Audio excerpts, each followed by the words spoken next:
नमस्कार मित्रांनो, विनोद आंधळे नैसर्गिक शेती या यूट्यूब चॅनलमध्ये आपल्या सर्वांचं मनपूर्वक स्वागत. तर आपण हे जीवामृत गव्हामध्ये वापरलं होतं. आपल्याला चांगल्या गव्हामध्ये आपण जीवामृतचा वापर केलेला आहे आणि चांगल्या प्रकारे आपल्याला त्याचा फायदा झाला आहे.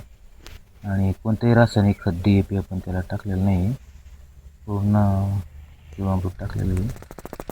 अशा प्रकारे आपल्या गव्हाच्या उत्पादनात चांगली वाढ झालेली आहे आणि गहू पण चांगला आलेला आहे. प्रत्येक शेतकऱ्याने आपल्या शेतात जीवामृत वापरलं पाहिजे आणि उत्पादनात मोठी वाढ होईल.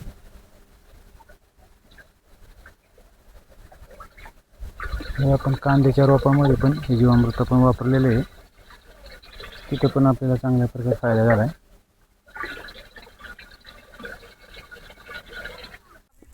या शेतातले कांदे आता काढायला आलेले आहेत. तर आपण आता ती काढणी चालू केलेली आहे. ते चांगल्या प्रकारे निघलेले कांदे इथे आपण सगळं जीवामृत वापरलं तर उत्पादनात चांगले वाढही झाले आणि मावा करता काहीच आलं नाही चांगल्या प्रकारे.